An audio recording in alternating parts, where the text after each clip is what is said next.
गुजरात से देश दुनिया तक की हर बड़ी खबर सबसे तेज और सटीक, जनता की आवाज, सच का साथ। प्रकोप न्यूज, खबर नहीं सच का प्रकोप। વડનગરમાં શ્રાવણ ઉત્સવનો ભવ્ય આરંભ। શર્મિષ્ઠા તળાવના કાંઠે આસ્થા, સંગીત અને સંસ્કૃતિનો ત્રિવેણી સંગમ એન્કર। મહેસાણા જિલ્લાના ઐતિહાસિક વડનગરથી આ સમયે મહત્વના સમાચાર સામે આવી રહ્યા છે। વડનગરના ઐતિહાસિક શર્મિષ્ઠા તળાવના કાંઠે શ્રાવણ ઉત્સવ અંતર્ગત શ્રાવણ મંગળ આરંભ કાર્યક્રમનું ભવ્ય આયોજન કરવામાં આવ્યું હતું। ગુજરાત પ્રવાસન નિગમ લિમિટેડ દ્વારા આયોજિત આ કાર્યક્રમમાં આસ્થા, સંગીત અને વડનગરની સમૃદ્ધ સંસ્કૃતિનો અનોખો સંગમ જોવા મળ્યો હતો। કાર્યક્રમમાં મહેસાણા મહાનગરપાલિકાના મેયર સોનલબેન ઓઝા, ખેરાલુના ધારાસભ્ય સરદારભાઈ ચૌધરી, વડનગર નગરપાલિકા પ્રમુખ મિતિકાબેન શાહ સહિત અનેક મહાનુભાવો ઉપસ્થિત રહ્યા હતા। પરંતુ આ શ્રાવણ ઉત્સવ માત્ર આધ્યાત્મિક ઉજવણી પૂરતો સીમિત રહ્યો નથી। વડનગરને ઇકો ફ્રેન્ડલી ટુરિસ્ટ ડેસ્ટિનેશન તરીકે વિકસાવવાની દિશામાં મહત્વપૂર્ણ પહેલ કરવામાં આવી છે। ટીવીએસ કંપની દ્વારા CSR પ્રવૃત્તિના ભાગરૂપે ગુજરાત પ્રવાસન નિગમને 3 ઈ-રિક્ષાઓ અર્પણ કરવામાં આવી છે। ટીવીએસની ટીમ દ્વારા ઈ-રિક્ષાની પ્રતિકાત્મક ચાવી ગુજરાત પ્રવાસન નિગમના સંયુક્ત મેનેજિંગ ડિરેક્ટર યતિન ચૌધરીને સોંપવામાં આવી હતી। આ ઈ-રિક્ષાઓ વડનગરની મુલાકાતે આવતા પ્રવાસીઓ માટે સ્થાનિક પરિવહનની સુવિધા પૂરી પાડશે અને સાથે જ ગ્રીન મોબિલિટી તથા પ્રદૂષણ મુક્ત પ્રવાસનને પ્રોત્સાહન મળશે। આગામી દિવસોમાં પણ શ્રાવણ ઉત્સવ અંતર્ગત વિવિધ કાર્યક્રમોનું આયોજન કરવામાં આવ્યું છે। 23 ઓગસ્ટે સંગીત સાધના, 30 ઓગસ્ટે ધ્યાન અને ભક્તિનો વિશેષ કાર્યક્રમ તથા 6 સપ્ટેમ્બરે ભવ્ય સાંસ્કૃતિક પ્રસ્તુતિઓ યોજાશે।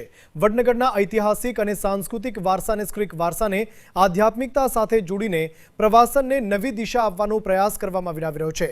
કાર્યક્રમમાં વડનગર તાલુકા પંચાયત પ્રમુખ કલાજી ઠાકોર, મહેસાણા મહાનગરપાલિકાના ડેપ્યુટી મેયર રમેશભાઈ રાજપૂત, વિવિધ પદાધિકારીઓ, અધિકારીઓ અને મોટી સંખ્યામાં નગરજનો ઉપસ્થિત રહ્યા હતા।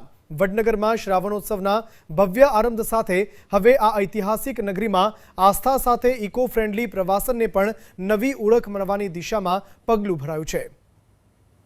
પ્રકોપ ન્યૂઝ, ગુજરાતના દરેક ખૂણાની સચોટ અને ઝડપી ખબર।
कश्मीर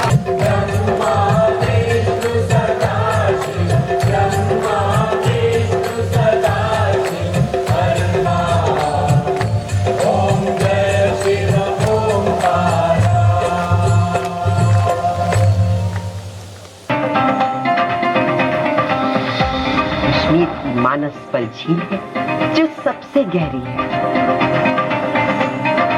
पश्चिम में राजस्थान की सांबर सरोवर झील अगर भारत की सबसे बड़ी नमकीन पानी की झील है जिसके पानी